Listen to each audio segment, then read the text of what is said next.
Hello বন্ধুগণ, আবার আপনাদের সামনে একটি ব্র্যান্ড নিউ ভিডিও নিয়ে হাজির হলাম।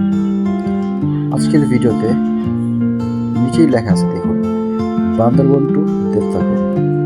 হ্যাঁ, আমরা গত বুধবার রাত্রে আমাদের একটা গ্রুপ 17 জনের আমরা সবাই মিলে গিয়েছিলাম বান্দরবন ট্যুর দিতে।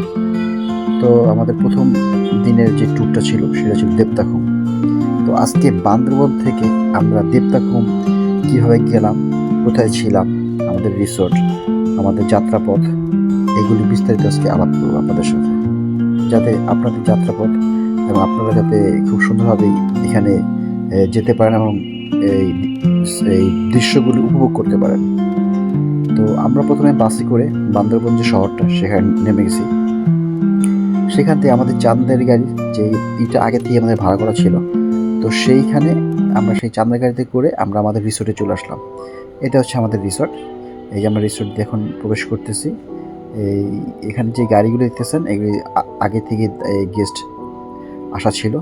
তো আমরা আমাদের রিসোর্টে ঢুকতেছি। রিসোর্টের প্রথম ফ্রন্ট সাইডটাই হচ্ছে এরকম। রিসোর্টটি অবশ্যই আমি আপনাদের বলে দিব এটা কোন রিসোর্ট। আপনারা এখানে গেলে আপনারা খুব সুন্দর একটা পরিবেশ পাবেন, খুব সুন্দর একটা মনোরম দৃশ্য এবং আপনাদের থাকা খাওয়া সব কিছুই আপনারা এখানে করতে পারবেন। আর দেখতে পারতেছেন আমরা এখন রিসোর্টের ভিতরে ঢুকে যাচ্ছি। এখন এই রিসোর্ট থেকে বাহিরের যেই সৌন্দর্য এবং দৃষ্টি নন্দন যে একটা ভিউ আছে সেটা আসলেই মানে অনেক অনেক মানে এক্সাইটিং একটা ব্যাপার আর কি, যেটা আসলে বলে ভাষা প্রকাশ করা যাবে না। আপনি এখানে বসে আপনি এখান থেকে পুরো ভিউটা উপভোগ করতে পারবেন।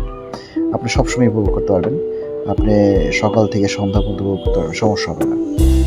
তো যাই হোক, আমরা এখন এই রিসোর্টে আসছি। এখন আমরা একটু ফ্রেশ হয়ে তারপরে আমরা দেবতাখুমের উদ্দেশ্যে রওনা দেব।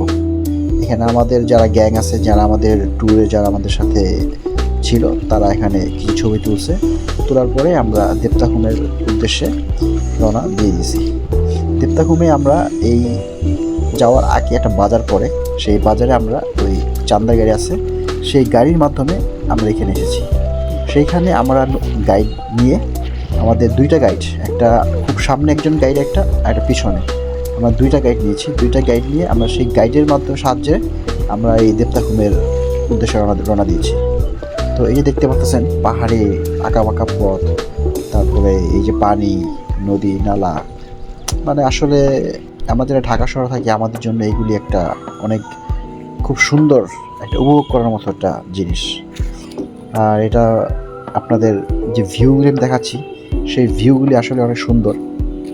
আমরা যারা যান্ত্রিক জীবনে আমরা চলাফেরা করি, আমাদের অবশ্যই এই ধরনের ভিউতে অবশ্যই আমাদের আসা উচিত এবং আমাদের এগুলি উপভোগ করা উচিত।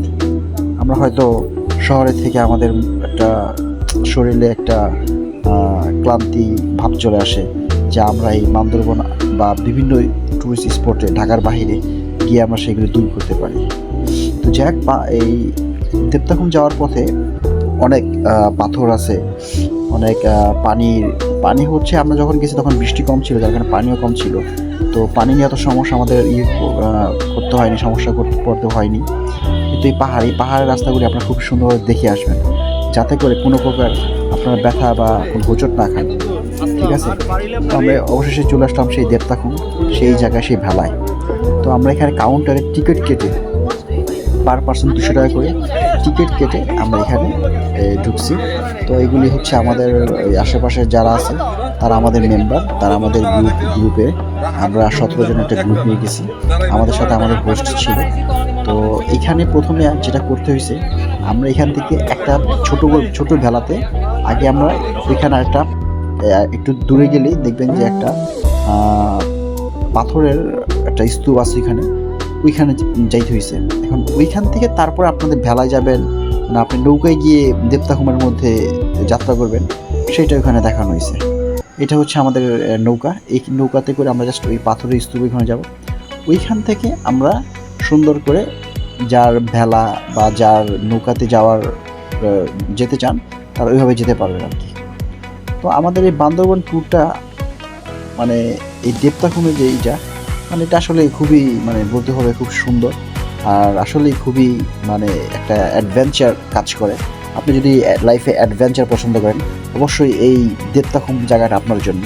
কিন্তু আপনি যদি মনে করেন যে না আমার অ্যাডভেঞ্চার পছন্দ না, বা আপনি ঝামেলা জোর ঝামেলা বা হাঁটাহাঁটি বা আপনার একটা ক্লান্তি বোধ থাকে যে আপনি অল্পতে হাঁপিয়ে যান, তাহলে এই জায়গাটা আপনার জন্য অবশ্যই না। কারণ এখানে অনেক প্রায় ১ ঘন্টার উপরে, হয়তো ১ ঘন্টা থেকে সামথিং একটু বেশি হবে, ১ ঘন্টার উপরে এখানে হাঁটাহাঁটি করতে হয়। হেঁটে তারপর আমরা পাহাড়, পর্বত, নদী, নালা, পাথর এগুলি আপনার পার হয়ে তারপরে দেবতাখুমের যে মূল যেই অংশটা, ভূখণ্ডটা, সেখানে যেতে হয়। তবে অ্যাডভেঞ্চার যাদের পছন্দ তাদের জন্য এই জায়গাটা বেস্ট ইজ বেস্ট, মানে তাদের জন্য এই জায়গাটা একদম বেস্ট। তো আপনারা চাইলে আপনারা এখানে অবশ্যই আসতে পারেন। তবে লাইফে অ্যাডভেঞ্চার অবশ্যই দরকার আছে। অ্যাডভেঞ্চার থাকলে লাইফের একটা অনেক কিছু এনজয় করা যায়। যাই হোক, আমরা দেবতাখুমের সেইখানে চলে আসছি। তো আমরা এখনই ওইখানে প্রায় অনেকক্ষণ ছিলাম, প্রায় ২-৩ ঘন্টা ছিলাম। তো পরে আমরা আবার চান্দার গাড়িতে করে আমরা আবার এখানে ব্যাক করতেছি আমাদের রিসোর্টে। আমরা যে নির্দিষ্ট রিসোর্টে আমাদের থাকার ব্যবস্থা হয়েছে, থাকা খাওয়া যেখানে ব্যবস্থা হয়েছে, সেই রিসোর্টে আমরা ব্যাক করতেছি গাড়িতে করে, চান্দার গাড়িতে করে। তো যাক, আজকে এই পর্যন্তই। আপনারা পরবর্তী ভিডিওর জন্য অপেক্ষা করুন। এটার আরও একটা পর্ব আছে নীলগিরির, সেটাও আপলোড দেবো।